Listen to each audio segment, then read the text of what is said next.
আওয়ামী লীগের ছাত্র সংগঠন ছাত্রলীগের সাবেক নেতা ফজলুর রহমান একটি টেলিভিশনে টকশোতে বলেছেন, আওয়ামী লীগ একটি অভিশপ্ত দল। এ দলের সঙ্গে জড়িত কেউ কখনো সম্মান নিয়ে থাকতে পারেনি, মরতে পারেনি। আসলেই দেখা যায় আওয়ামী লীগের প্রতিষ্ঠায় শেখ মুজিবের ভূমিকা মুখ্য ছিল না, বরং আওয়ামী লীগ নিষিদ্ধ করার ক্ষেত্রে শেখ মুজিবের ভূমিকা ছিল মুখ্য। 1949 সালের 23শে জুন যে আওয়ামী লীগ রোজ গার্ডেনে প্রতিষ্ঠিত হয়েছিল, তার প্রতিষ্ঠাতা সভাপতি ছিলেন মাওলানা আব্দুল হামিদ খান ভাসানী। তবে ছাত্রলীগের সাবেক নেতা ফজলুর রহমান বলেন, দুঃখজনক হলেও সত্য, প্রতিষ্ঠাতা হয়েও মাওলানা ভাসানী আওয়ামী লীগ করে মরতে পারেনি। যে আমি আওয়ামী লীগ একদিন করতাম, আজকে করি না, কিন্তু জীবনের দীর্ঘ সময়টাই একদিন আমি করতাম। 32 বছর আমি জীবনের যৌবন আওয়ামী লীগে কাটিয়েছি। ছাত্রলীগ থেকে আওয়ামী লীগ, আমি সেই দলের সংসদ সদস্য ছিলাম। ছাত্রলীগের আমি সেন্ট্রাল প্রেসিডেন্ট ছিলাম, আমি সেন্ট্রাল এক্সিকিউটিভ কমিটির মেম্বার ছিলাম।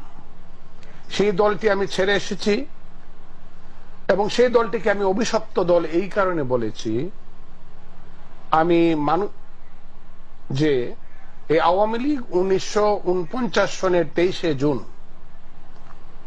ঢাকার ইয়ার মোহাম্মদ খানের বাড়ির রোজ গার্ডেনে প্রতিষ্ঠিত হয়েছিল।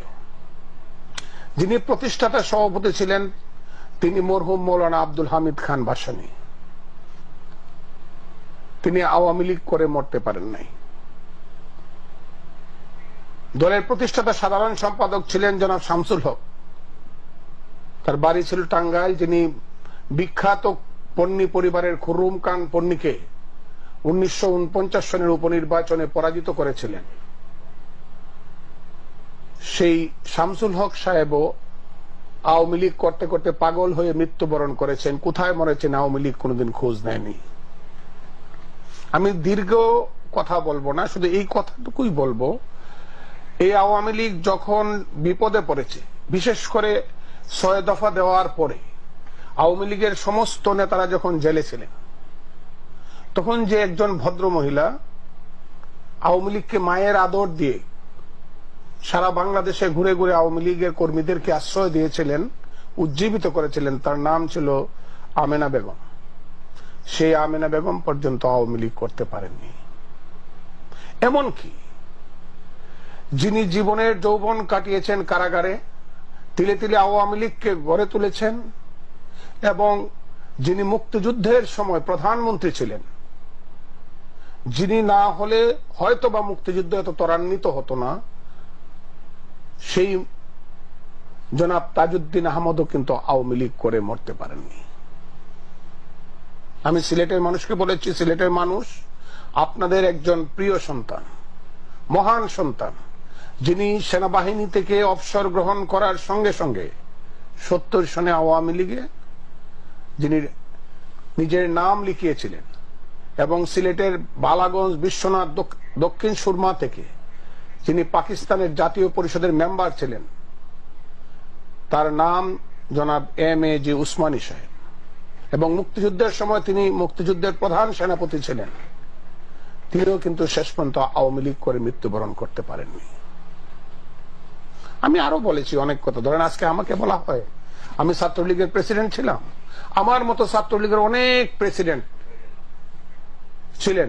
1962 সনে আইয়ুবের আমলে যখন ছাত্রলীগ প্রতিষ্ঠিত হয়, শাহ মুয়াজ্জেম সাহেব ছিলেন ছাত্রলীগের তখনকার প্রতিষ্ঠাতা প্রেসিডেন্ট। শাহ মুয়াজ্জেম সাহেব আওয়ামী লীগ করতে পারেন নাই। জনাব শেখ ফজলুল হক মনি 15ই আগস্টে নিহত হয়েছেন। তারপরের প্রেসিডেন্ট ছিলেন জনাব উবাইদুর রহমান, তিনি বিএনপি করে মৃত্যুবরণ করেছেন, আওয়ামী লীগ করতে পারেন নাই।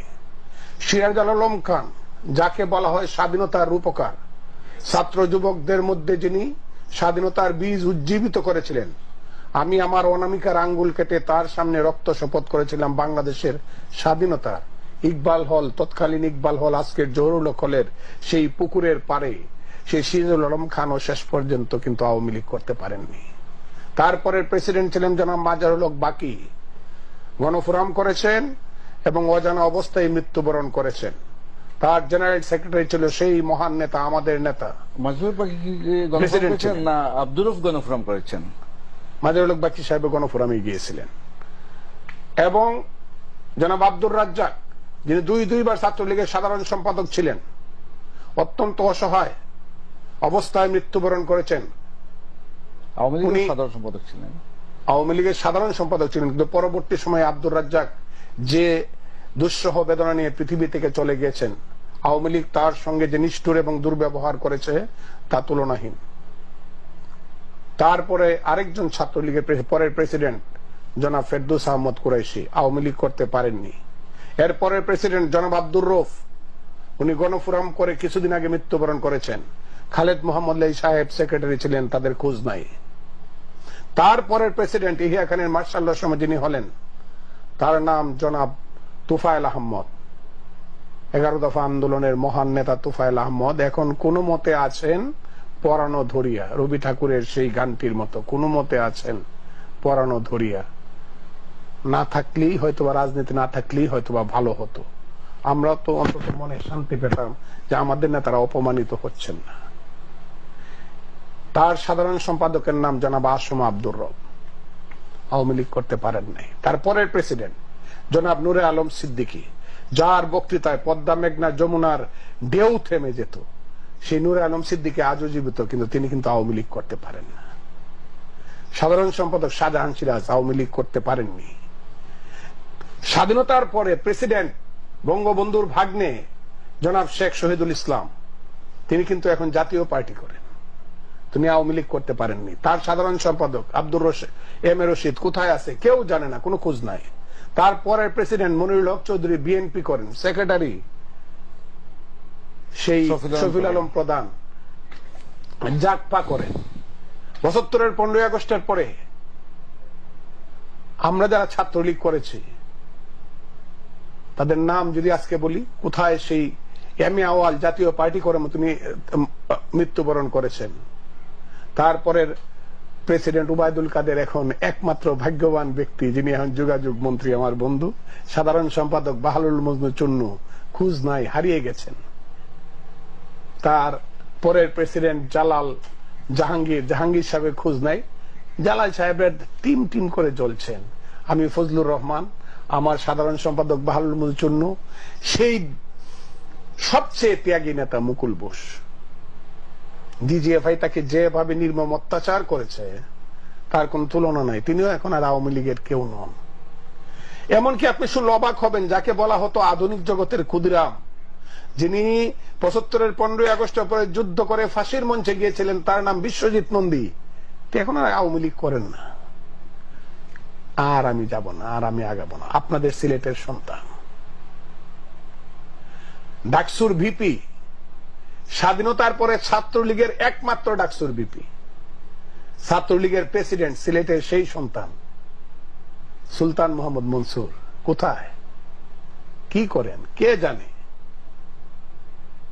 আমি সেই কারণে বলছি আওয়ামী লীগ একটি অভিশপ্ত রাজনৈতিক দল, এর সন্তানেরা কেউ এই দলে থাকতে পারে না। এই দলে যারা নেতা হন তারা এই লোকগুলাকে মনে করে তিনি হন মাছের মা, আর সব হলো মাছ।